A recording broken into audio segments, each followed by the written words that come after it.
सास बहू के झगड़े ये बहुत ज़्यादा होते हैं और बड़े सीरियल बन चुके अब तक सास बहू के ऊपर।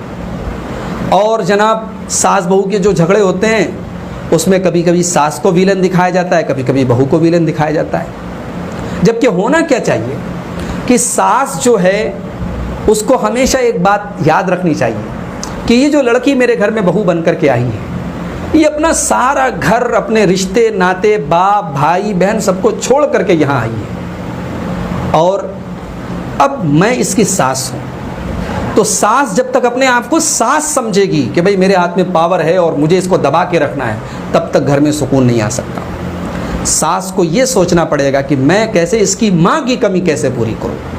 ये जितनी अपनी माँ से खुल करके बातें कर लेती है वो सारी बातें मुझसे करे।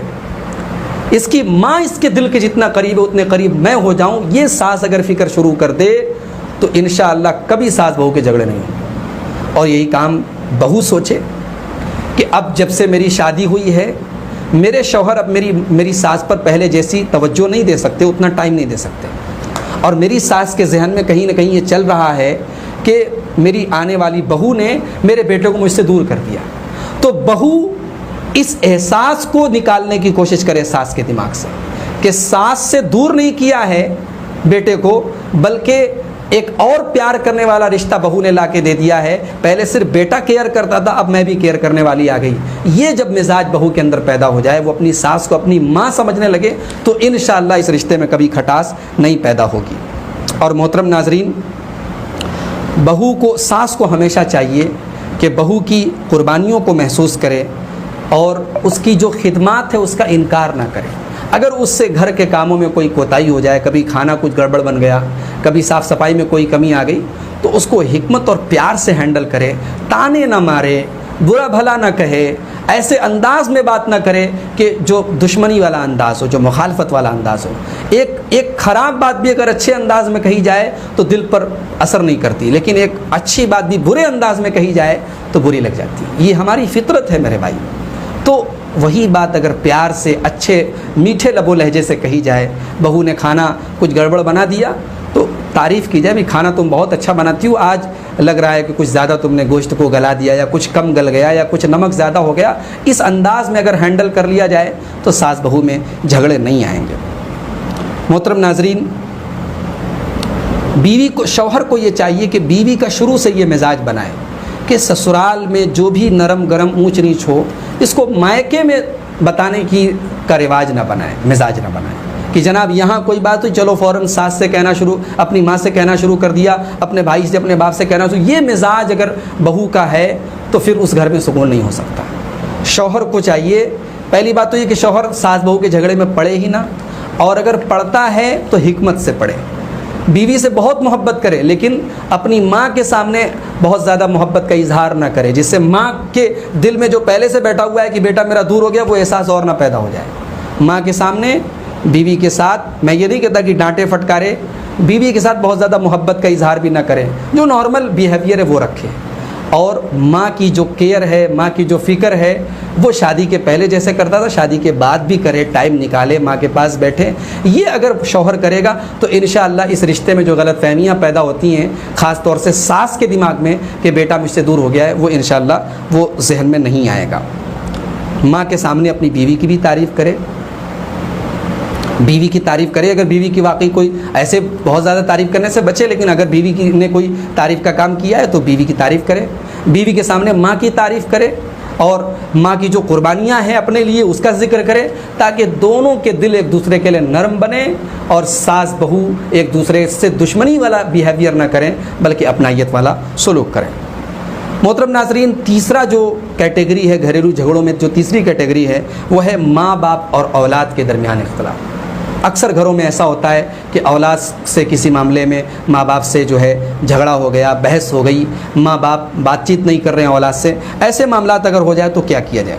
तो ये बात याद रखें कि सबसे पहले औलाद की ये ज़िम्मेदारी है कि वो वालिदैन के हुकूक का ख्याल रखें। वालिदैन के हुकूक का ख्याल रखें।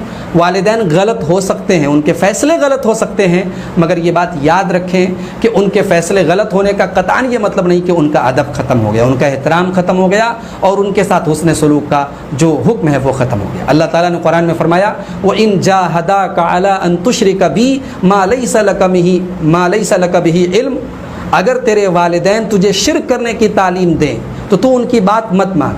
वसाहिब हो माफिद दुनिया, लेकिन उनके साथ दुनिया में तू अच्छा सलूक करते रहो।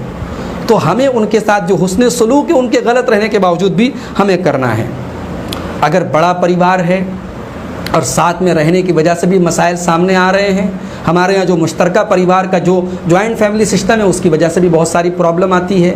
ये कोई ज़रूरी नहीं है कि जॉइंट फैमिली सिस्टम के मुताबिक ही रहा जाए, इसके अंदर बहुत सारी ख़राबियाँ हैं, बहुत सारी बुराइयाँ हैं। आदमी हालात के मुताबिक सेपरेट भी रह सकता है, अलग भी रह सकता है, मगर अलग रहने का कतान ये मतलब नहीं है कि माँ बाप की जो जिम्मेदारियाँ हैं, उनके जो हुकूक हैं, उनसे आदमी गाफिल हो जाए। अगर साथ में रह करके मेल मोहब्बत के साथ मामला बन पा रहा है तो साथ में रखें। औलाद, वालिदैन को चाहिए कि औलाद को साथ में रखें, लेकिन अगर साथ में रहने से मसाइल बढ़ रहे हैं तो मोहब्बत के साथ अलग कर दिया जाए। जो हमारे यहाँ दस्तूर है कि झगड़े होते हैं, गाली गलौज होते हैं, माँ बाप बेटों को दुनिया भर की बातें कहते हैं, बेटे माँ बाप को दुनिया भर की बातें कहते हैं, तो उसके बाद जो सेपरेशन होता है ये गलत है।